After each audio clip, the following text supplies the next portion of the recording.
سج گئی دوستو بزم نوری، ہم دلوں کو سجائے ہوئے ہیں۔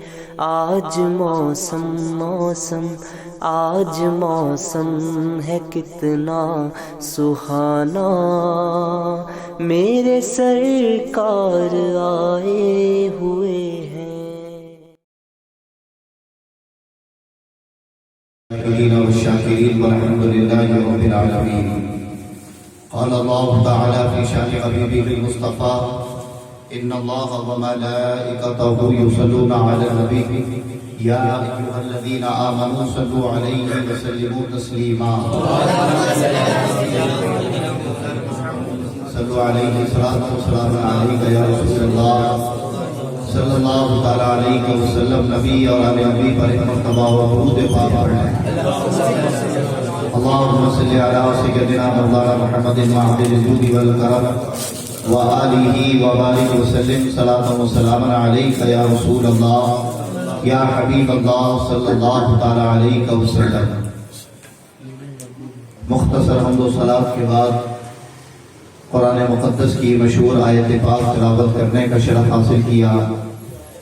آئیے متذکرہ آیت پاک کے تحت گفتگو کرنے سے قبل ہم اور آپ اللہ رب العزت کی بارگاہ میں دعا کریں کہ اللہ اپنے حبیب کے صدقے مجھے حق کہنے کی توفیق عطا فرمائے، اور ہم شرکائے بزم کو حق سن کر حق کو قبول کر کر اس پر عمل کرنے کی توفیق عطا فرمائے۔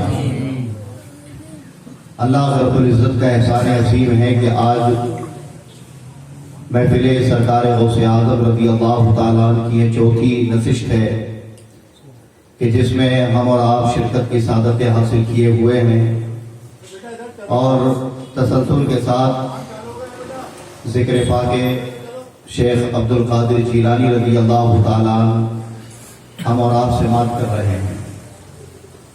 آج چونکہ کسی وجہ سے تاخیر ہو گئی تو میں وقت کو ضائع کیے بغیر عنوان پر ہی گفتگو کرتا ہوں، تاکہ جو تسلسل آپ کے ذہن و دماغ میں بیٹھا ہوا ہے وہ برقرار رہے، اور ذوق پیدا ہو کہ آپ کوشش کریں کہ جس شخصیت کے ہم اتنے بڑے عاشق اور دیوانے ہیں، کم سے کم ہم ان کی سیرت مبارکہ پڑھ کر اپنے قلوب و اذہان کو منور کریں۔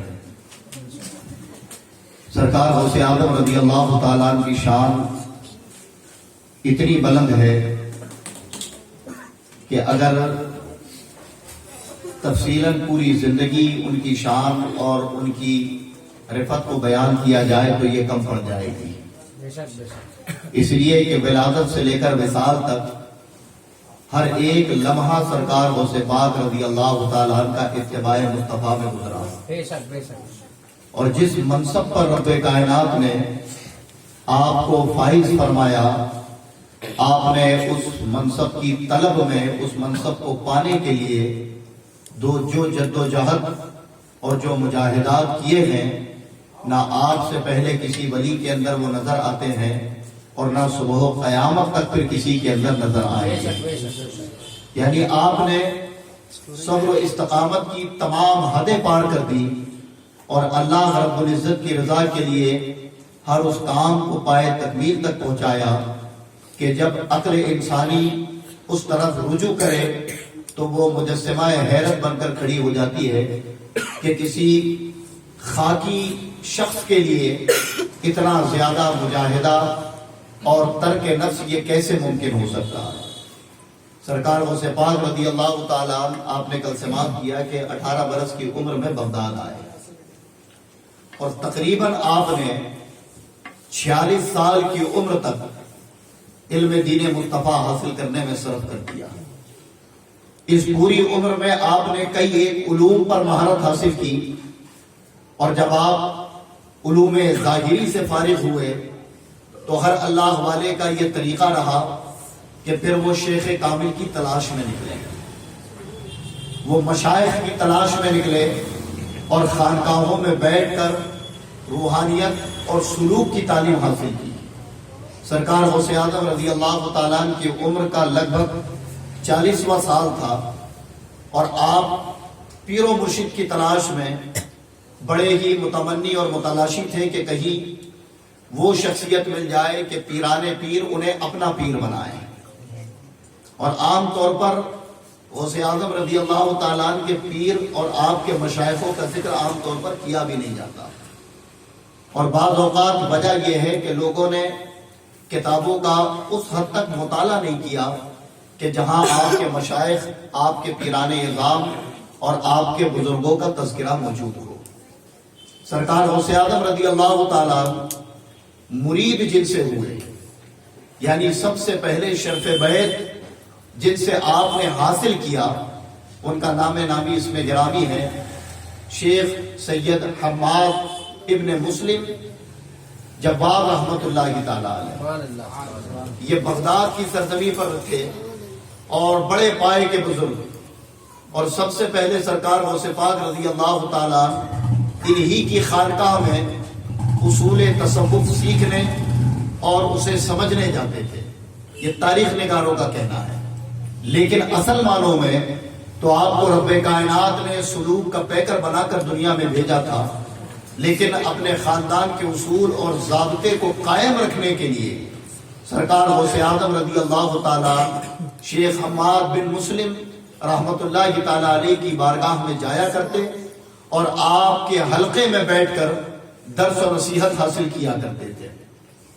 ایک وقت گزارا آپ نے، اور جب آپ کے پیر، آپ کے شیخ نے چاہا کہ اب میں انہیں اپنی بیعت سے مشرف کروں، تو سرکار غوث پاک رضی اللہ تعالیٰ عنہ کو اپنی خانقاہ کے ایک خاص حجرے میں بلایا اور اپنی زبان سے خود پیر اپنے مرید کے اوصاف و کمالات بیان کرتے ہیں اور فرماتے ہیں، اے عبد القادر، رب کائنات نے تمہیں بڑا بلند و بالا مقام عطا فرمایا ہے.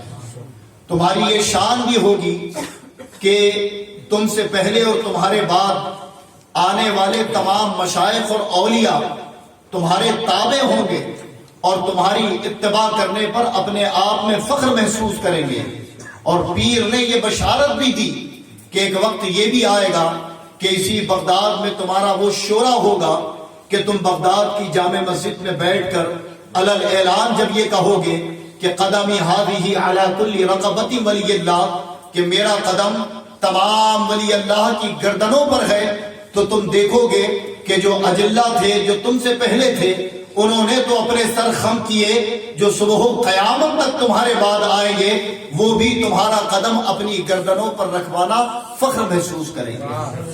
پیر و مرشد نے آپ کے اوصاف و کمالات کو بیان کروایا اور پھر اپنی بیعت اور اپنے مرید ہونے کے شرط سے فیضیاب کیا. سرکار غوث پاک رضی اللہ تعالیٰ عنہ کے پیر و مرشد کا نام کیا؟ شیخ سید حماد بن مسلم رضی اللہ تعالیٰ عنہ. انہوں نے سب سے پہلے سرکار غوث پاک رضی اللہ تعالیٰ عنہ کو اپنی ارادت میں لیا اور بیعت کیا. سرکار غوث پاک نے جب بیعت کو حاصل کر لی تو پھر اسی سلوک اور اسی تسلسل کو جاری رکھنے کے لیے آپ نے لوگوں کو ذکر اللہ اور اپنے مشائخ کے طریقہ کار کی طرف بلانا اور ان کو دعوت دینا شروع کیا. پھر آپ کا جو عمل خاص تھا درس و تدریس، آپ نے درس و تدریس کا جو آغاز کیا تو کتابوں میں ہے کہ 528 ہجری سے 561 ہجری تک آپ مسند تدریس پر بیٹھے رہے، یعنی لوگوں کو صرف علوم دینیہ آپ نے پڑھایا. قرآن کی تفسیر، احادیث کی اقسام، علم فقہ، علم منطق، فلسفہ، تمام علوموں میں کئی ایک شاگردوں کو آپ نے کمال تک پہنچایا. اور اسی درمیان آپ کو پھر رب کائنات نے ایک اور شیخ کے ذریعے خلافت بھی عطا فرمائی کہ سرکار غوث پاک ہے تو مادرزاد ولی، آپ کے نسب میں ایک کے بعد دیگر ولی اور تمام خاندان منصب ولایت پر تھا، لیکن یہ بھی اصول اور ضابطہ مصطفیٰ جان رحمت کے دور سے رہا، اور بیعت اور خلافت یہ دونوں مصطفیٰ جان رحمت کی سنت ہے. یہ کوئی نئی آغاز یا نئی ایجاد نہیں ہے. آج بدعقیدے سوال کرتے عام نوجوانوں سے کہ کہاں ہے اطیع اللہ و اطیع الرسول کے علاوہ کسی کو اپنا پیشوا اور اپنا قائد اور لیڈر تسلیم کرنا. تو شاید جو لوگ بے دلی کے ساتھ دین پڑھتے ہیں تو ان کی عقلوں میں سوائے خسارے اور خرابی کے کچھ پیدا نہیں ہوتا. جبکہ آپ پڑھیں اگر سیرت رسول تو فتح مکہ کے بعد اللہ کے رسول نے تمام اہل ایمان سے بیعت لی ہے. تمام اہل ایمان سے بیعت لی، یعنی ان سے یہ منوایا کہ میں تمہارا رہبر، تمہارا رہنما ہوں. اور تمام مرد حضرات نے اللہ کے رسول صلی اللہ تعالی علیہ وسلم کے ہاتھوں پر ہاتھ دے کر بیعت لی.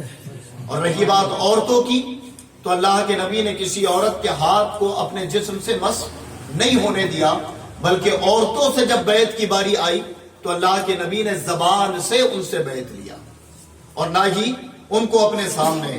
حضرت ہندہ کے بارے میں کہا جاتا ہے کہ یہ چونکہ ایک خود غرض عورت تھی اور آخری دم تک نبی پاک صلی اللہ تعالی علیہ وسلم کی عداوت میں رہی، تو یہ نبی پاک کو ہاتھ لگانا چاہتی، تو اللہ کے نبی نے انہیں منع فرمایا اور کہا کہ عورت کو یہ زیب نہیں کہ وہ کسی غیر محرم کو ہاتھ لگائے، جبکہ میرے آقا پوری دنیا کے روحانی باپ اور عورتوں کو سوائے مصطفیٰ جان رحمت کے تمام غیر مردوں سے پردہ لازم اور فرض ہے.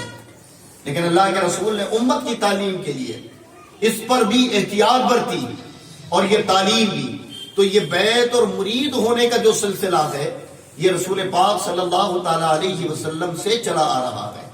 رہی بات خلافت کی تو میرے آقا نے منصب خلافت بھی قائم فرمایا کہ اپنے بعد حضرت ابو بکر صدیق رضی اللہ تعالیٰ عنہ کو جب ضعیفی اور کمزوری کے عالم میں میرے آقا تھے اور وصال کے قریب جو ایام، تو اللہ کے نبی صلی اللہ تعالیٰ علیہ وسلم نے اپنے مصلی پر حضرت ابو بکر صدیق رضی اللہ تعالیٰ عنہ کو بحیثیت امامت فائز فرمایا اور اپنے اس عمل سے بتا دیا کہ میرے بعد تمہارا قائد اور لیڈر اگر کوئی ہوگا تو وہ سیدنا ابو بکر صدیق رضی اللہ تعالیٰ عنہ. اور اس کے بعد پھر حضرت عمر، حضرت عثمان مولائے کائنات، اور یہ خلافت کا جو جس کو خلفائے راشدین کہا جاتا ہے یہ امام حسن مجتبی تک بالکل صحیح و سلامت رہا.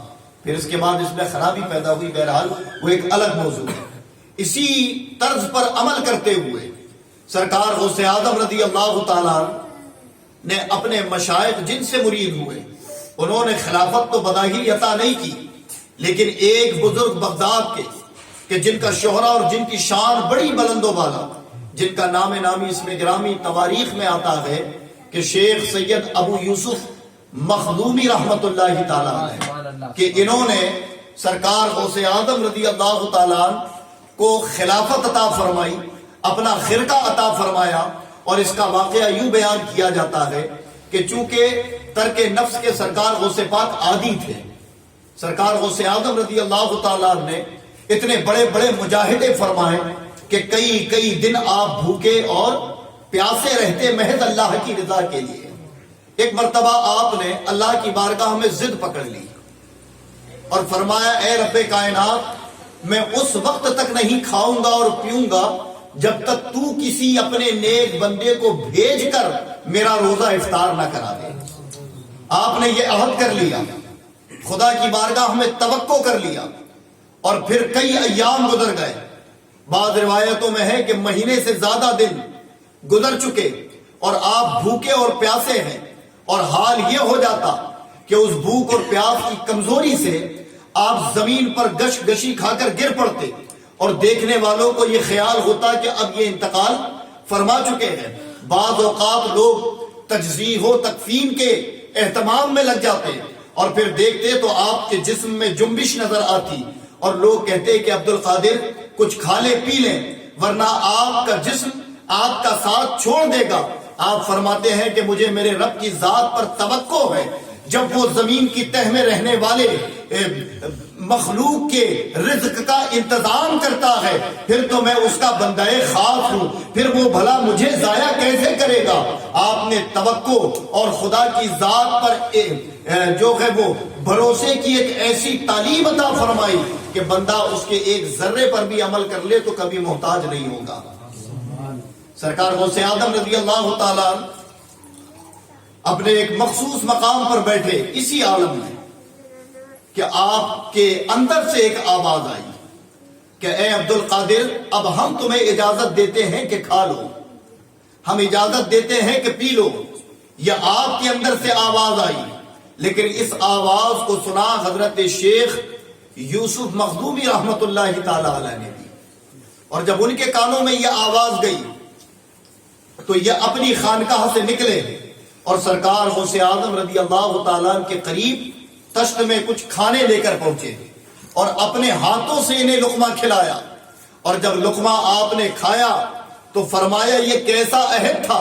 تو سرکار غوث پاک فرماتے ہیں کہ میں نے میرے رب سے ضد کی تھی کہ رب کائنات، میں اس وقت تک نہیں کھاؤں گا کہ جب تک کوئی تیرا کامل بندہ اپنے ہاتھوں سے آ کر میرے منہ میں لقمہ نہ ڈال دے۔ بس اللہ نے میری اس توقع کی لاج رکھی اور اپنے ایک مقرب بندے کو بھیج دیا۔ سرکار غوث پاک کی اس طرح کے نفس، اس تزکیے اور اس مجاہدے کو دیکھ کر شیخ ابو یوسف مخدومی رحمت اللہ تعالی علیہ نے اپنا خرقہ آپ کو عطا فرمایا، اپنی خلافت آپ کو عطا فرمائی، اور پھر غوث پاک کے اوصاف و کمالات لوگوں کے درمیان بیان فرمائے کہ لوگوں، عبد القادر کا وہ مقام ہے کہ جو ان کی صحبت میں رہ گیا اس نے منصب ولایت پا لیا۔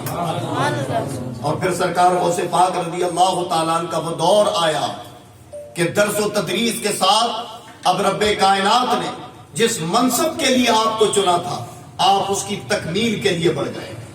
آپ نے سب سے پہلے تبلیغ دین کا آغاز جو کیا وہ لوگوں کو امر بالمعروف و نہی عن المنکر کا سبق پڑھا کر، یعنی لوگوں کو بھلائی کا حکم دیتے اور برائی سے روکتے۔ اور چونکہ آپ عجمی تھے، عربی نہیں تھے، آپ گیلان کے رہنے والے اور آپ کی مادری زبان فارسی تھی، اور جب بغداد آئے تب آپ نے عربی زبان میں ملکہ حاصل کیا، عربی ادب کو جانا، اور پھر جا کر آپ کی زبان عربی ہوئی۔ جب سرکار غوث پاک رضی اللہ تعالیٰ عنہ مرید و خلافت، درس و تدریس کے تمام مناصبوں کو پر فائز ہو گئے تو پھر رب کائنات نے آپ سے کرامتوں کا ظہور ہونا شروع ہوا۔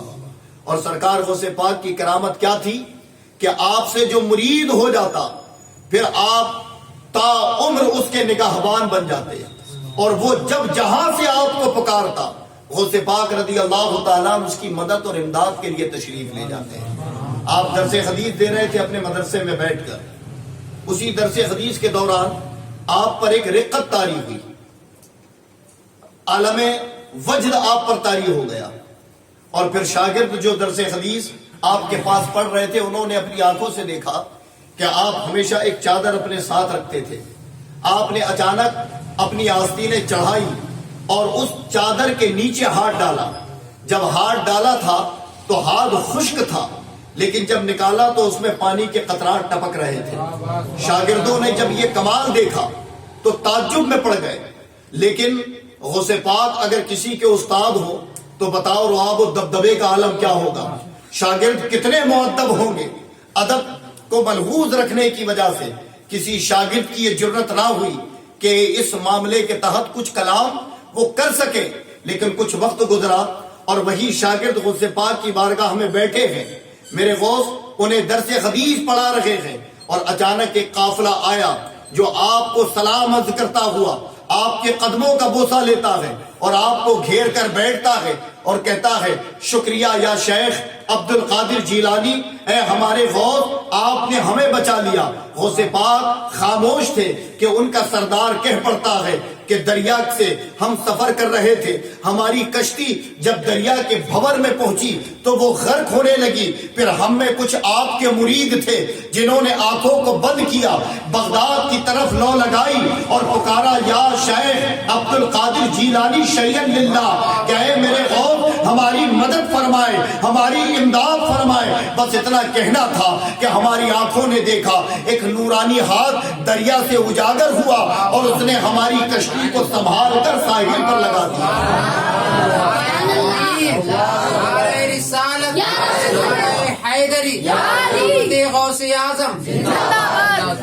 سرکار غوث پاک کے شاگردوں نے جب ان کی زبانی سنا کہ جو اس دن چادر کے نیچے ہاتھ ڈالا گیا تھا اور اس سے جو پانی کے قطرات ٹپک رہے تھے، اصل معنوں میں اس کی وجہ یہ تھی کہ سرکار غوث پاک درسگاہ میں بیٹھ کر اپنے مریدوں کی امداد فرما رہے ہیں۔ صرف یہ ایک واقعہ نہیں، بلکہ ایک خاتون جو غوث پاک کی بڑی عاشق اور محب اور مریدہ تھی، بڑی پارسا تھی، اور اس دور میں لوگ رفع حاجت کے لیے جنگلات کی طرف جاتے تھے، تو وہ عورت بھی اپنی حاجت پوری کرنے کے لیے جنگلات کی طرف نکلی، اور جب جنگلات کی طرف وہ گئی تو اس نے دیکھا کہ ایک بدماش آدمی جو نشے میں دھت ہے اور بد نگاہی کی وجہ سے وہ اس کے پیچھے اس کے تعاقب میں لگ گیا۔ جب یہ اس کے تعاقب میں لگا تو وہ عورت گھبرانے لگی کہ اللہ، میں اپنے آپ اور اپنی ناموس کی حفاظت کرتی ہوں، کہیں ایسا نہ ہو کہ یہ بدبخت میری عزت کو تار تار کر دے۔ جب گھنا جنگل آ گیا اور وہ عورت پلٹ بھی نہیں سکتی تھی تو اس نے کچھ نہیں کیا، آنکھوں کو بند کیا اور فرمایا، یا غوث، میں آپ کی مریدہ ہوں، یہ بدبخت میری عزت کو تار کرنے کی نیت سے آ رہا ہے، بس میں اپنی ناموس آپ کے حوالے کرتی ہوں، اب آپ ہی میرے محافظ اور میرے مددگار ہیں۔ اور یہ کہہ کر اس کے دل میں وہ سکون آیا کہ پھر تمام خوف و خطر اس کے اندر سے ختم ہو گئے اور وہ اپنی رفع حاجت کی طرف بڑھتی چلی گئی۔ اس نے کیا دیکھا کہ آسمان پر ایک کھڑاؤن، ایک نالین اڑتی ہوئی آئی اور اس بدبخت کے سر پر اتنی پڑی کہ وہ وہاں سے بھاگ گیا۔ وہ لوٹ کر آئی غوث پاک کی بارگاہ میں اور ماجرا بیان کیا تو میرے غوث مسکرا کر کہتے ہیں کہ تو نے ہمیں پکارا تھا تو ہم نے مدد کے لیے اپنی نالینوں کو حکم دیا کہ جاؤ، ہماری مریدہ پریشانی میں مبتلا ہے، اس کی امداد کرو اور بدبخت کو وہاں سے بھگاؤ۔ یہ سرکار غوث پاک رضی اللہ تعالیٰ کی شان ہو گئی۔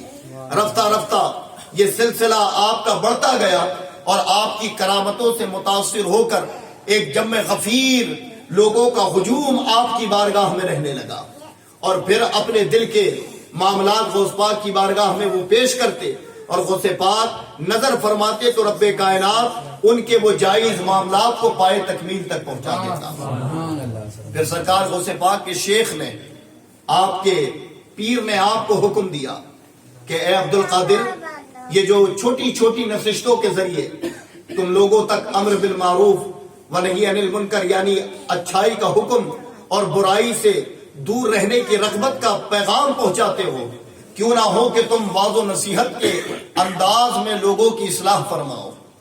سرکار غوث پاک نے اپنے مشائخوں کی بات پر عمل کیا اور پھر آپ بغداد کے الگ الگ علاقوں میں اور اپنی خانقاہ میں بھی ہفتے میں 3 دن، منگل، جمعہ اور اتوار، یہ 3 دن آپ الگ الگ وقتوں پہ لوگوں کو جمع کر کر ان کے درمیان خطاب فرماتے۔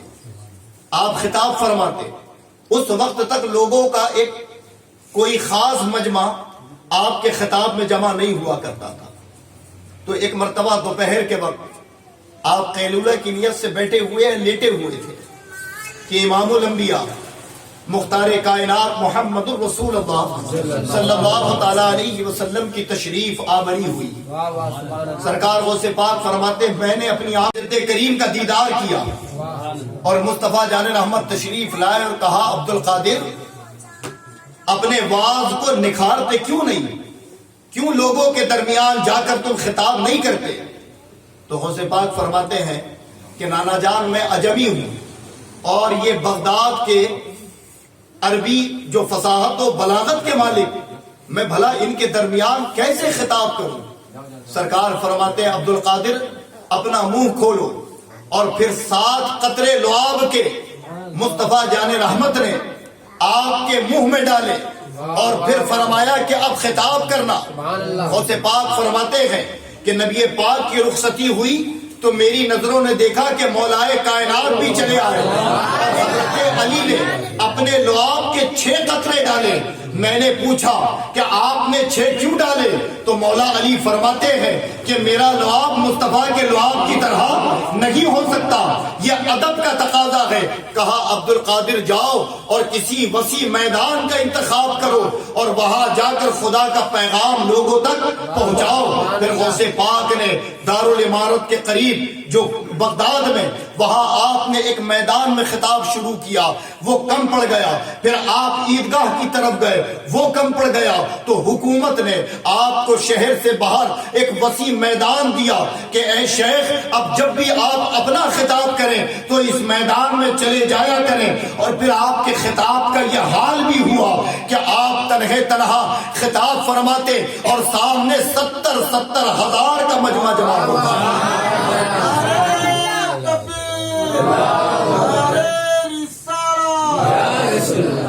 70 ہزار لوگ ایک وقت آپ کے خطاب میں بیٹھے ہوتے اور غوث پاک تقریباً 14 یا 13 علوم پر خطاب فرمایا کرتے. اتنے علوموں پر آپ خطاب کرتے اور زیادہ تر آپ کے خطاب کا عنوان ہوتا خوف خدا.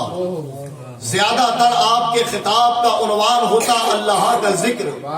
زیادہ تر مصطفیٰ کی اتباع اور سنتوں کی طرف آپ راغب کرتے اور کبھی کبھی سامعین کے دلوں کے معاملات کو آپ جانتے اور ان کے قلب کے مطابق آپ اپنے خطاب فرمایا کرتے. اور پھر آپ کی فصاحت و بلاغت اور خطابت کا عالم اتنا بھی بڑا کہ ایک وقت میں 400 بڑے بڑے کاتب قلم اور کاغذ لے کر بیٹھا کرتے اور آپ کے خطابات کے نقاط کو وہ درج فرمایا کرتے تھے. جو کتابیں آج موجود ہیں وہ سرکار غوث پاک کے خطابات کی ہیں کہ جن کے اندر آپ دیکھیں کہ ہدایت کے سرمائے موجود ہیں، جن کے اندر خوف خدا کے ایسے موتی پروئے ہوئے ہیں کہ بندہ اگر اس کا مطالعہ کرے تو زندگی جینے کا انداز بدل جائے. سرکار غوث پاک رضی اللہ تعالیٰ دوران خطابت بھی کئی ایک کرامتیں آپ سے صادر ہوتی. ایک شخص بیٹھا ہوا تھا، یا عام طور پر کئی ایک واقعات غوث پاک کی سیرت کے تعلق سے بیان کیے گئے اور اس وقت سرکار غوث پاک بیان فرما رہے نبی پاک کی معراج، اللہ کے رسول کی معراج کے واقعات بیان فرما رہے ہیں. تو آپ نے دیکھا نا کہ عقل لگانے والے لوگ ہر جگہ ہوتے ہیں. تو وہ بیٹھا تھا تو اس نے دیکھا 70 ہزار کا مجمع اور اس پر کمال یہ کہ 25 لوگوں کے لیے مجھے مائک کی ضرورت پڑ رہی ہے. لیکن سرکار غوث پاک کے خطاب کا انداز یہ اور لعاب مصطفیٰ اور لعاب مولا علی کی برکت یہ تھی کہ جیسا پہلی صف والا سنتا جو 70 ہزار بعد بیٹھا ہے وہ بھی ویسے ہی سنتا. آواز میں وہ رعب اور وہ دبدبا آپ کی تھا. تو آپ نبی پاک کی معراج کے واقعات بیان فرما رہے ہیں اور فرماتے کہ میرے آقا کو اللہ رب العزت نے معراج کرائی اور پھر سدرۃ المنتہا اور مکہ لا مکہ قاب قوسین اور اس مقام پر بلایا کہ جہاں سوائے خدا اور مصطفیٰ کے کوئی نہیں تھا. آپ نے جب اسے بیان فرمایا تو ایک شخص بیٹھا تعجب میں پڑ گیا کہ یار ہم ہیں زمینی آدمی اور یہ باتیں کرتے ہیں آسمانوں کی جو کہ ہمارے سمجھ کے پرے ہیں، ہمارے سمجھ نہیں آتی. وہ دل میں سوچ رہا ہے، وہ دل میں یہ خیال کرتا ہے کہ ابھی کہا کہ اتنی لمبی مسافت اور کہہ رہے ہیں کہ چلے آئے کنڈی ہلتی رہی بستر گرم رہا. یہ بات ہمارے سمجھ نہیں آئی، آخر یہ کیسے ممکن ہو سکتا ہے. جب اس نے عقل لگائی تو بعض اوقات یہ ہوتا ہے کہ جو عادی ہو چکے ہوتے ہیں ان چیزوں کے سننے کے کہ جو ان کی طبیعت کو اچھا لگے، تو جب ان کی طبیعت کے خلاف بات کی جائے تو بعض اوقات یہ ہوتا ہے کہ محفلوں میں پھر ان کا دل نہیں لگتا. یہ اصول آج بھی قائم ہے، آج بھی قائم ہے. اگر کوئی ٹھٹولی کرے تو جو ٹھٹولی کے قائل ہیں، مطلب جو واعظ و نصیحت کو صرف مسخرہ پن سمجھتے ہیں، تو وہ پوری رات بیٹھے ہوں گے. اچھا جو آزاد خیالی چاہتے ہیں تو ان کے لیے واعظ و نصیحت میں اگر کوئی مقرر ان کو آزاد خیالی بانٹ دے، کہہ دے کہ ہاں تم ناچو یہ جائز ہے، تو پھر وہ ان کے لیے پیشوا اور وہی لیڈر اور مددگار ہو گیا. اسی طریقے سے جب تک کرامتی اور جذباتی بات کہ جس میں نعرے لگانے ملے، جس میں ہمیں جو ہے ایک مجمع جمع کر ٹولی در ٹولی اپنے آپ کو ثابت کرنا پڑے کہ دیکھو ہم ہی سب سے توجہ کے ساتھ سن رہے ہیں، تو لیکن بعض اوقات سنجیدہ بات، اصلاحی بات یا ہماری خطا اور غلطی پر کوئی کلام کر جائے تو پھر ذہن کی توجہ ہٹ جاتی ہے، اور اس کا قصور کیا ہے کہ ہمارے قلب کا سیاہ ہو جانا، گناہوں کی نحوست میں پھنس جانا۔ بہرحال تو اس نے بھی ذہن لگایا کہ یار ہم زمین کے لوگ یا آسمان کی باتیں کر رہے ہیں۔ وہ اٹھا، مجلس سے چلا گیا، مجلس سے اٹھا اور چلا گیا، جبکہ یہ آداب کے خلاف ہے۔ مجلس میں اسی وقت بیٹھو جب دل لگے، اور جب دل نہ لگے تو خاموشی کے ساتھ اپنے آپ کو اس مجلس سے رخصت کر لیں۔ یہ بزرگوں کا طریقہ اور اصول رہا ہے۔ تو سرکار غوث پاک کی مجلس سے اٹھ کر وہ شخص چلا گیا، اور جانے کے بعد اپنی بیوی کو کہا کہ میں بازار جا کر کچھ سامان لے آتا ہوں، اور غالباً ایک روایت میں یہ ہے کہ اس نے مچھلی لانے کا حکم دیا، کہا کہ میں مچھلی لے آتا ہوں۔ یہ روایت ہے، کتابوں کے اندر موجود ہے۔ یہ ہے کہ واقعات اور حکایات میں معتبر دلیلوں کا ڈھونڈنا یہ ممکن زیادہ تر نہیں ہوتا۔ کیوں نہیں ہوتا؟ کہ جس نے جس لمحہ جو کرامت دیکھی ہو وہ اپنے انداز میں اسے بیان کرتا ہے، اپنے طریقے سے اسے بیان کرتا ہے۔ یہ اولیاء کی حکایت کا طریقہ۔ ہاں، حدیث یا قرآن کی آیت، اس میں کسی بھی طریقے سے اپنی عقل قائم کرنا یا گھٹا اور بڑھا کر پیش کرنا یہ جائز نہیں ہے۔ بندہ بعض اوقات ایسا بیان کرتے وقت حد کفر تک پہنچ جاتا ہے اور اسے معلوم بھی نہیں ہوتا۔ تو اس نے اپنی بیوی سے کہا کہ میں لے آتا ہوں، تم پکاؤ۔ پھر راوی کہتے ہیں وہ دریا گیا مچھلی پکڑنے، اور وہ دریا میں غرق ہو گیا، گیا کسی اور کنارے نکلا تو ابھی مؤنث تھا، مذکر نکلا، یعنی ابھی مرد گیا تھا اب عورت بن کر نکلا۔ ایک بادشاہ کی اس پر نظر آ گئی، اس نے نکاح کر لیا، اس سے بچے ہوئے، 40-50 سال گزر گئے، اور پھر وہ لوٹ کر آیا، اور پھر جب اسی دریا سے غرق ہوا تو اس کنارے پر نکلا جس کنارے سے وہ گیا تھا۔ گھر جب لوٹا تو جا کر اس نے کیا دیکھا؟ یہ ایک بڑی پیاری بات بتا رہا ہوں، یہ تمہید ہے، اسے دلیل نہیں سمجھ لینا ہے، ایک تمہید بتانی ہے۔ وہ گھر لوٹا تو جا کر کیا دیکھا کہ بیوی اسی کام میں مصروف ہے جس کا حکم وہ دے کر گیا تھا۔ وہ تعجب میں پڑ گیا، کیا میری زندگی کے 40 سال گزر گئے اور میری بیوی جس کام میں لگی تھی وہی موجود؟ جب تجسس اور بڑھا تو کہا کہ اگر میرے اس خیال کو حقیقت میں بدلنا ہے تو میں جا کر دیکھ آؤں کہ میں مجلس میں بھی تھا، میں مجلس میں ذکر سن رہا تھا، شیخ عبد القادر میرے نبی کی معراج بیان کر رہے تھے۔ تو وہ دوڑا دوڑا گیا اور جا کر دیکھا تو جہاں سے وہ چھوڑ کر گیا تھا غوث پاک وہی بیان کر رہے ہیں، اور جب وہ آ گیا تو سرکار غوث پاک فرماتے ہیں اب سمجھ آ گئی کہ ہم وہ آسمانی باتیں جو کر رہے تھے اور نبی کی معراج کے گئے چلے آئے اور کنڈی ہلتی رہی تو ہم نے دلیل دینے کی بجائے خود تیری زندگی میں وہ لمحات لا دیے کہ تو سمجھ جا کہ تیرے 40 سال بھی گزر گئے، اور جب تو لوٹ کر آیا تو جہاں سے گیا تھا وہی موجود ہے۔ سرکار غوث پاک رضی اللہ تعالیٰ نے دوران بیان اپنی کرامت بتائی اور بتایا کہ تو منکر ہو رہا تھا مصطفیٰ کی معراج کا، تو منکر ہو رہا تھا۔ اور حضرات حقیقت مانوں میں آپ جب میں اس جملے پر آتا ہوں تو اعلیٰ حضرت فاضل بریلوی کی ایک تحقیق ہے، اعلیٰ حضرت کی ایک تحقیق ہے، اعلیٰ حضرت نے بظاہر اس تحقیق کو ایک شعر میں پرویا ہے، ایک شعر میں پرویا ہے، اور کیا فرمایا؟ وہ جو نہ تھے تو کچھ نہ تھا، وہ جو نہ ہو تو کچھ نہ ہو، جان ہے وہ جہان کی، جان ہے تو جہان ہے۔ اس کا مطلب سمجھے کیا ہے؟ اس کا مطلب سمجھے، معراج النبی، جب نبی کو معراج ہوئی تو نبی کہاں گئے؟ لا مکہ۔ لا کا معنی عربی میں ہوتا نہیں، اور مکہ جہاں کوئی مکہ نہ ہو، ہر چیز سے پاک، وہاں نبی پہنچے، وہاں نبی پہنچے۔ اور خود اللہ کے رسول فرماتے ہیں کہ ایک آسمان سے دوسرے آسمان کی مسافت 500 برس، کتنی؟ جو کہ انسانوں کے لیے ممکن نہیں ہے۔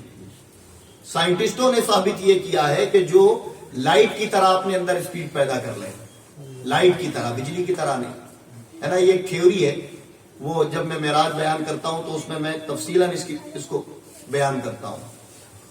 وہ ایک تھیوری ہے، لیکن انہوں نے کہا کہ اتنی اسپیڈ کر لے تو اس شخص کے لیے وقت رک جاتا ہے نا، پاسٹ پریزنٹ حال ماضی مستقبل، اس کے لیے رک جاتا ہے سب، اور وہ جا کر آ جائے، یہ ممکن ہے. انہوں نے ثابت کیا. اللہ کے نبی جس پر معراج پر گئے تھے، جس سواری پر، اس کو کیا کہتے ہیں؟ براق. یہ کیا ہے براق؟ یہ براق کیا تھی؟ یہ محض ہمیں سمجھانے کے لیے، لیکن براق ایک نور تھا. کیا تھا؟ ایک نور. یہ برق سے بنا، برق سے براق، یہ ایک نور تھا. اس پر میرے آقا سوار ہوئے اور کہاں گئے؟ لامکہ.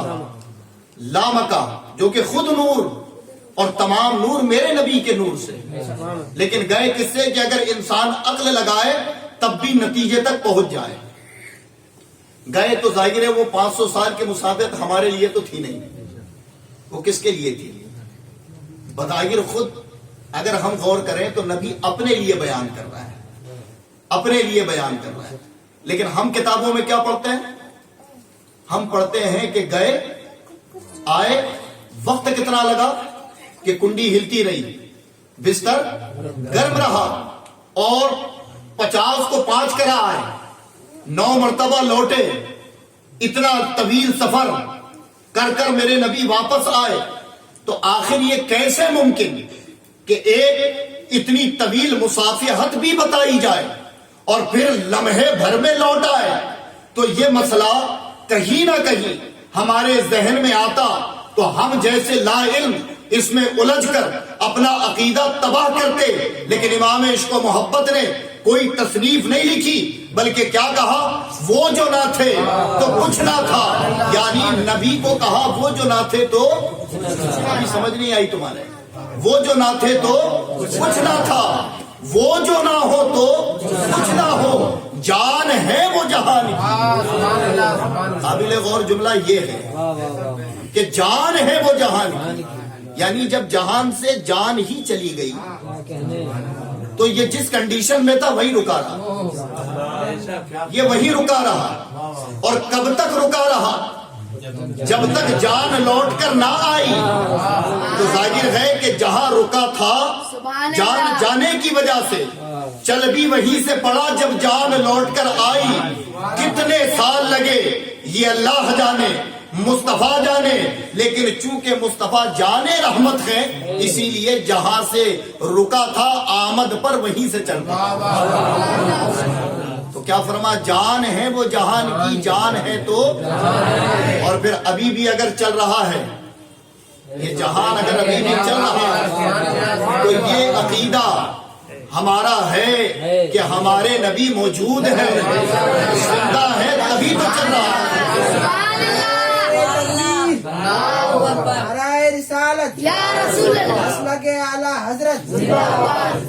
بہرحال تو سرکار غوث پاک نے اپنی ایک کرامت سے اس کو نبی پاک صلی اللہ تعالی علیہ وسلم کے معجزات کی حقیقت بتائی. اور پھر وہ آ کر توبہ کرتا ہے، تائب ہوتا ہے، اور کہتا ہے کہ جب غلاموں کا یہ حال ہے تو امام الانبیاء کا عالم کیا ہوگا.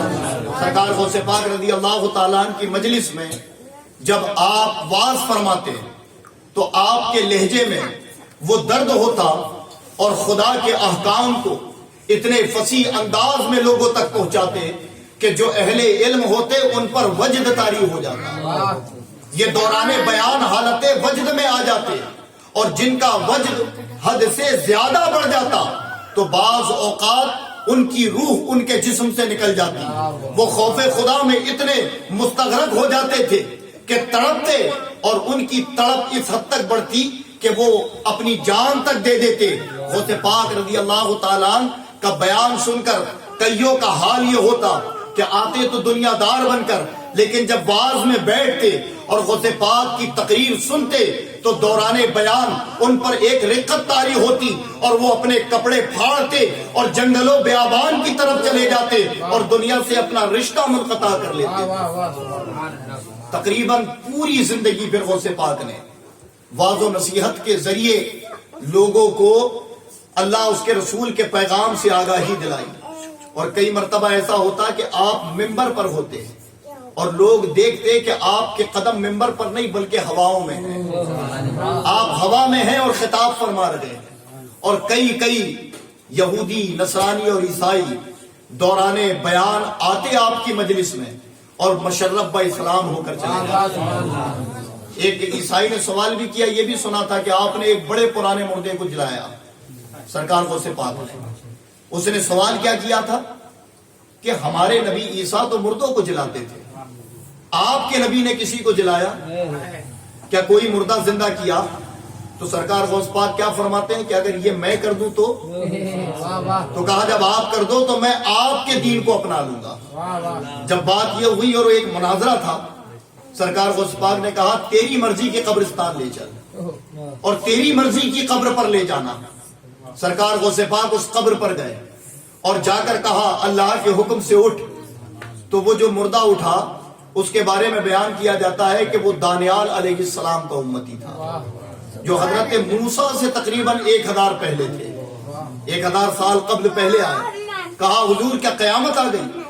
اٹھ کر کہتا ہے تو غوث پاک فرماتے ہیں کہ قیامت نہیں آئی، بلکہ مجھے تو اپنے محبوب کا اختیار بتانا تھا، ان کی شان بتانی تھی۔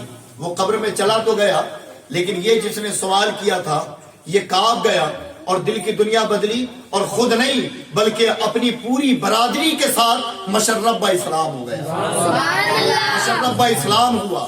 اور پھر حضرات آپ دیکھیں کہ اعلیٰ حضرت ایک شعر اور غوث پاک کی شان میں کہتے ہیں، کیا فرماتے؟ کیا دبے جس پہ حمایت کا ہو پنجہ تیرا، شیر کو خطرے میں لاتا نہیں کتا تیرا۔ اسی واقعے کے دوران ایک اور واقعہ ہوا، اسی واقعے کے دوران وہ ایک واقعہ الگ ہے جس کی نسبت سے غوث پاک نے یہ شعر کہا، سرکار اعلیٰ حضرت نے یہ شعر کہا ہے، وہ واقعہ الگ ہے۔ لیکن اسی دوران ایک واقعہ اور ہوا کہ عراق میں کرد برادری ہے، کردستان ہے، اور کردستان کہ جو لوگ ہیں وہ غوث پاک کے وحلانہ دیوانے ہیں۔ سرکار غوث پاک کی نسبت ان کا ایک الگ انداز ہے غوث پاک سے محبت کا، اور ایک اس میں اولاد غوث آدم ہیں، سید سادات ہیں، اور پھر حقیقت معنوں میں ان کے رواب اور ان کے دبدبے اور ان کے چہروں کی زیارت کرو تو لگتا ہے کہ یہ خون مصطفیٰ کا کمال ہے، وہ جمال اور وہ جلال ان کے اندر موجود ہے۔ تو یہ برادری جو اس وقت تک مسلمان نہیں تھی، یہ مسلمان نہیں تھی اس وقت تک، یہ بھی جب انہوں نے سنا بغداد میں تھے تو ایک قبیلہ تھا بہت بڑا کردوں کا، جب انہوں نے دیکھا کہ سرکار غوث آدم علی اعلان اپنی کرامت ظاہر کر رہا ہے تو ایک جمع غفیر اکٹھا ہوا تھا اس کرامت کو دیکھنے کے لیے، تو یہ کرد برادری بھی تھی ساتھ میں۔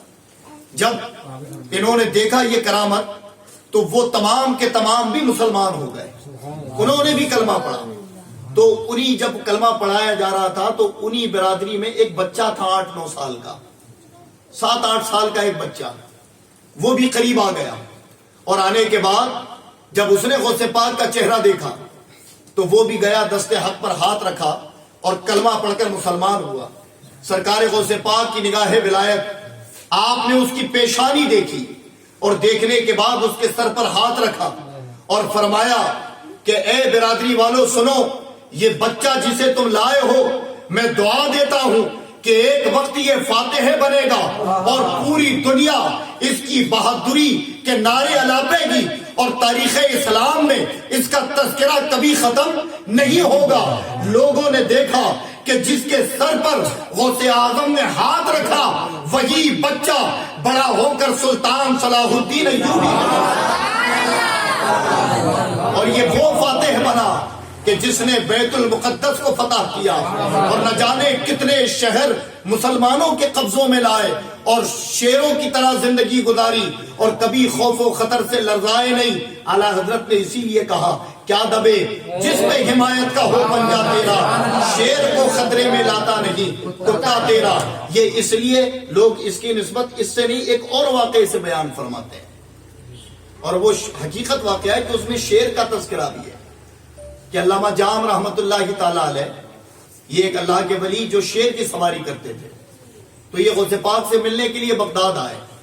جب بغداد غوث پاک سے ملنے کے لیے یہ تشریف لائے تو شیر پر تھے، سرکار غوث پاک خانقاہ میں تھے، پتہ چلا کہ آئے ہیں تو سرکار غوث اعظم نے کہا جاؤ ہمارے استبل سے، چونکہ اب غوث پاک کی شان اتنی بلند ہو چکی تھی کہ کثیر تعداد میں مال آپ کے پاس پڑا ہوتا تھا، سینکڑوں مریدین تحائف اور نذرانے آپ کے قدموں میں نچھاور کرتے تھے، اور آپ کے استبل میں صدقے کے کئی جانور ہوتے تھے جن کو آپ ذبح کر کر غریبی اور مساکین میں تقسیم کرایا کرتے تھے، کئی تحائف ہوا کرتے تھے۔ تو آپ نے کہا کہ جاؤ ہمارے استبل سے ایک گائے نکالو، اور چونکہ حضرت جام آ رہے ہیں تو جہاں ان کی مہمان نوازی کرنی ہے ان کی سواری کا بھی خیال رکھنا ہے، کہا جاؤ ان کے شیر کے لیے پیش کر دینا۔ تو سرکار غوث پاک کی دہلیز پر خانقاہ پر ایک کتا رہتا تھا، ایک کتا، اعلیٰ حضرت کتوں کے لیے غوث پاک کے کیا فرماتے ہیں، تجھ سے در سے سگ، سگ سے ہے نسبت مجھ کو، فرماتے یا غوث اعظم کہ آپ کا در جو ہے پھر اس در کا جو سگ ہے یعنی کتا ہے ہمیں تو اس سے بھی نسبت ہے، فرمایا میری گردن میں بھی ہے دور کا ڈورا تیرا، کیا آپ کا پٹا ہماری گردنوں پر بھی ہے۔ تو وہ جو دہلیز پر رہنے والا کتا سرکار غوث پاک رضی اللہ تعالیٰ عنہ کی، اس نے سن لیا کہ میرے غوث کے استبل کا جانور یہ شیر کھائے، جبکہ آپ دیکھو کہ بالکل اپوزٹ کہانی ہے۔ اگر جنگل میں شیر چیخ دے اور کوئی شہر اس کے قریب اور کتا اگر جنگل کی آواز سن لے تو کئی دن وہ اپنے کونوں سے نہیں نکلتے کہ یہ شیر کی آواز ہے، یہ خوف ہے ان کا۔ لیکن غوث پاک کی بارگاہ میں پلا ہوا، اس نے جب سنا تو نکل گیا، اور جو غلام گائے لے جا رہا تھا اسے تو پیچھے کیا، جا کر شیر کے مقابل ہو گیا۔ اور پھر اللہ والے جانتے تھے، اور بلا شبہ وہ اللہ کے ولی جو غوث پاک کی بارگاہ میں آئے تھے وہ بھی جانتے تھے کہ ماجرا کیا ہے۔ تاریخ میں شاہد یہ واقعہ کہ اس کتے نے شیر کو پھاڑ دیا، اس کو پھاڑ دیا، اس کو شکست دے دی۔ اعلیٰ حضرت اسی منظر کو فرماتے ہیں، کیا دبے جس پہ حمایت کا ہو پنجہ تیرا، شیر کو خطرے میں لاتا نہیں کتا تیرا۔ آخر وجہ کیا ہے؟ وجہ یہ کہ آپ خود سوچیں کہ جو دہلیز پر پلتا، جھوٹن کھاتا اور غوث پاک کی سچی عقیدت رکھتا تو اس کا حال یہ ہے کہ شیروں کا مقابلہ کر رہا ہے۔ پھر جو غوث پاک کے سچے غلام ہو جائیں، جو غوث پاک کے سچے عاشق ہو جائیں، بتائیں ان کے اندر کوئی ڈر، کوئی ملال، کوئی خوف ہوگا؟ جب کتا اتنا طاقتور اور دلیر بن سکتا ہے تو غوث پاک کے سچے مرید کی دلیری کا عالم کیا ہوگا؟ لیکن محض ہم لوگوں کے نعرے تک محدود ہیں، ہم کہہ جاتے ہیں غوث کا دامن نہیں چھوڑیں گے، ہم نے ایک دو کرامتوں پر خوش ہونا سیکھ لیا، لیکن سرکار غوث پاک کی جو اصل تھی شاید آج ہمارے معاشرے سے نکل گئی۔ آپ نے پوری زندگی لوگوں تک دین مصطفیٰ پہنچایا، تبلیغ و اشاعت میں اپنے لمحات صرف فرمائے، آپ نے وعظ و نصیحت کے ذریعے لوگوں تک احکام خدا اور احکام مصطفیٰ پہنچایا۔ آج انہی کا نام لینے والوں کا حال یہ ہے کہ اگر پڑوسی شرابی ہو تو ہمیں یہ توفیق نہیں ہوتی کہ جا کر کبھی اس سے محبت سے سمجھا دیں، دوست اگر بے نمازی ہو تو کبھی ہمیں یہ توفیق نہیں کہ ہم انہیں نمازوں کی رغبت دلا دیں، اگر وہ بے دین ہے تو ہمارے اندر یہ توفیق نہیں کہ ہم انہیں دین کی طرف راغب کر دیں، اور پھر اس پر دعویٰ یہ ہے کہ ہم فاتح ہوں گے، ہم جیتیں گے، ہمیں کامیابی ملے گی۔ تو حضرات ہرگز ایسا نہیں ہو سکتا، اس لیے کہ اس قوم نے تعداد کی بنا پر کامیابی نہیں پائی بلکہ تقوی اور طہارت کی بنا پر کامیابی پائی۔ جب تک یہ اپنے اکابروں کی وفادار رہی تب تک اللہ نے ہر ایک مقام پر انہیں بلند رکھا، اور جب سے یہ دنیا دار بن گئے، یہود و نصارہ کے جو ہے وہ کٹ پتلیاں بن گئے، ان کے طریقوں پر زندگی گزاری، تب سے ہمارا حال کیا ہے یہ کسی سے مخفی نہیں۔ بتائیں ہماری زندگی کا مقصد کیا ہے؟ یہ 5 روزہ جو سیرت غوث پاک ہم سن رہے ہیں، محض مقصد یہ نہیں کہ کرامتیں بتا کر تم سے داد و تحسین حاصل کر لینا، اپنے جوہر اور اپنی قابلیت تمہارے سامنے پیش کر دینا، بلکہ اصل مقصد غوث پاک کی سیرت بیان کرنے کا یہ ہے کہ ہم یہ جانیں کہ غوث پاک کی زندگی کا مقصد اصل کیا تھا۔ انہوں نے لوگوں کو دین محمدی سے قریب کیا، معاشرے میں پھیلی ہوئی خرابی کو آپ نے ختم کیا، اور پوری زندگی علم دین مصطفیٰ پھیلایا اور اپنے شاگردوں کو اس کی تعلیم عطا فرمائی۔ اب آج ہمارا حال کیا ہے؟ آج قرآن ہم میں سے 99% لوگ قرآن نہیں پڑھے ہوئے. قرآن دیکھ کر لوگوں کو پڑھنا نہیں آتا, اور اگر پڑھے بھی ہیں تو ان کا حال یہ ہے کہ سورہ فاتحہ میں سینکڑوں غلطی. آج نمازیں درست نہیں ہماری, آج ہمارے روزوں کے مسائل, طہارت کے مسائل آج بھی ہمیں پوچھنا پڑ رہا ہے, جبکہ دین کو آئے 1450 سال ہو چکے ہیں.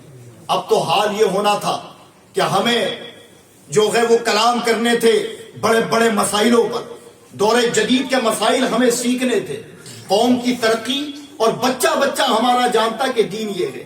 جن لوگوں سے آج مسلمان لڑ رہے ہیں جو حقیقت میں زندہ دل گئے, وہ اسی لیے لڑ رہے ہیں کہ انہیں معلوم ہے کہ اسلام کو تباہ کرنے میں سب سے بڑا ہاتھ قوم یہود کا ہے, اور یہ وتھ پلان کام کرتے ہیں. یہ بغیر پلاننگ کام نہیں کرتے ہماری طرح کہ سڑکوں پر نکل گئے ہو گیا کام, جلسے جلوس کر لیے ہو گیا کام. یہ بیس کو مضبوط کرتے ہیں اپنی قوم کا. اور سرکار غوث پاک نے پوری زندگی یہ کیا, پوری زندگی کہ جگہ جگہ مکتب آپ نے قائم فرمائے, اور آپ جا کر خود اپنی زبان سے اس میں تدریس اور درس دیا کرتے تھے. آج بتائیں یہ ذوق بچا ہمارے اندر؟ قرآن ہمارے گھروں میں کتاب برکت کی طرح رکھا ہوا ہے, لوگوں کو قرآن پڑھنا نہیں آتا. سورہ فاتحہ آج کئی لوگوں کو یاد نہیں, اور اس کے بعد اس پر ظلم یہ ہے کہ سینکڑوں سال ہو گئے نمازوں میں جو صورتیں ہم اور آپ پڑھتے ہیں, کتنے لوگ ہیں جن کو معلوم ہو کہ جو صورت میں پڑھ رہا ہوں اللہ میرا اس میں یہ مجھ سے خطاب کر رہا ہے. کتنے لوگ وتھ ترجمہ اس کو پڑھتے ہیں, کتنے لوگوں نے اس کی تفسیر پڑھی ہوئی ہے. دین کو اتنا ہلکا, اتنا کمزور اور اتنا نچلا استر جو اس دور میں ہے وہ کسی اور دور میں نہیں رہا. جبکہ آج فیسلٹی اتنی ہے کہ تمہارے موبائلوں سے گھر بیٹھے تم دین حاصل کر سکتے ہو, تم دین پڑھ سکتے ہو, لیکن اس کے باوجود ہمیں یہ توفیق نہیں. حضرات ہمیں منہ دکھانا اللہ کی بارگاہ میں. غوث پاک کے نعرے تو خوب لگائے, برود محشر غوث پاک کا بھی سامنا کرنا ہے. اور اگر پوچھ لیا کہ صرف میری کرامتوں پر داد و تحصیل لوٹتے رہے, میرے مشن پر کتنا عمل کیا, تو شاید اس وقت ہماری محبت اور جو جھوٹی عقیدت ہے اس کی اصل ثابت ہو جائے گی.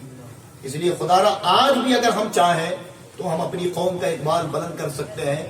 دینی تعلیم کا استر جس حد تک ہم نے نیچے کیا, اگر آپ چاہیں محنت کریں تو رب کائنات اس کو پھر وہی مقام دے گا. اور ہماری قوم کے اندر جو بد اخلاقی بدتمیزیاں ہیں اس کو آپ تقریروں کے ذریعے ختم نہیں کر سکتے, واعظ و نصیحت کے ذریعے ختم نہیں کر سکتے. اب کوئی عبد القادر غوث پاک جیسا خطیب نہیں ہے جو ممبر پر بیٹھ کر کہے گا تو لوگ کپڑے پھاڑ لیں گے. اب آپ کو خود حقیقت تک پہنچنا ہوگا, حقیقت کو آپ نے اپنانا ہوگا. اور سرکار غوث پاک نے یہی تعلیم عطا فرمائی. سرکار غوث اعظم کے دربار پر پلنے والے کتے کا یہ عالم ہے کہ وہ شیر کو پھاڑ دے, تو تم تو اشرف مخلوق ہو. اگر تم غوث پاک کے سچے غلام بن جاؤ, غوث پاک کی سچی اتباع کرنے والے بن جاؤ, تو پھر سوچو کہ تمہارا اور ہمارا حال کیا ہوگا. سرکار غوث اعظم رضی اللہ تعالیٰ بغداد میں ہیں, اور پھر آپ کی عمر کا حصہ جیسے جیسے بڑھتا گیا اللہ رب العزت نے آپ کو اوصاف و کمالات کا جامع بناتا گیا.